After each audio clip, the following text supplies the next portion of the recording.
ఈ Diwali box office war వారిద్దరి మధ్య జరగనుందా? సింపతితో థియేటర్స్ కొట్టేద్దామనుకున్న ఈ కుర్ర హీరో మూడో ప్లేస్ ఫిక్స్ చేసుకోవాల్సిందేనా? విడుదలకి మరో వారం ఉండగానే పబ్లిక్ పల్స్ ని ట్రేడ్ వర్గాలు పసిగట్టేస్తున్నాయా? ఈ దివాళీకి సాలిడ్ సౌండ్ చేస్తామంటూ ఏకంగా 4 సినిమాలను లైన్లో ఉండటం విశేషం. 16న మిత్రమండలితో ప్రియదర్శి వస్తుంటే ఆ మరుసటి రోజు స్టార్ బాయ్ సిద్ధు తెలుసు కదా అంటూ పేలడానికి రెడీ అయిపోయాడు. ఇక నన్ను తక్కువ అంచనా వేయడానికి అదే రోజు ప్రదీప్ రంగనాథ్ డ్యూట్లో బరిలోకి దిగుతుంటే ఒకరోజు గ్యాప్ అంటే అక్టోబర్ 18న కేరామ్తో రెడీ అయ్యాడు కిరణ్ అప్పవరం. వాస్తవానికి కిరణ్ అప్పవరం గత దీపావళికి కాతో సాలిడ్ హిట్ కొట్టాడు కూడా.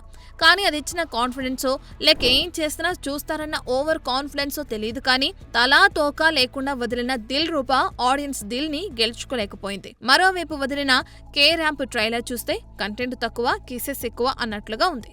దీంతో మారాడనుకున్న ఈ కుర్ర హీరో ఏం మారలేదంటూ కే ర్యాంప్ థియేటర్స్ లోకి వచ్చి పబ్లిక్ టాక్ ని బట్టి అప్పుడు చూద్దాంలే అనుకుంటూ ఒక అంచనాకొచ్చేశారు ఆడియన్స్.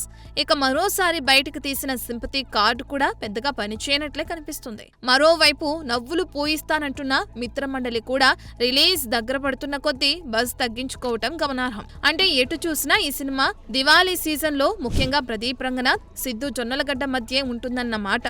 ఏదేమైనా గత దివాళీకి కాతో కాసింత కాన్ఫిడెన్స్ క్రియేట్ చేసిన కిరణ్ బాబు ఈ దివాళీకి ఏకంగా 4వ ప్లేస్ దక్కించుకోవటం ఆశ్చర్యమే. For more videos like this, subscribe Big TV channel.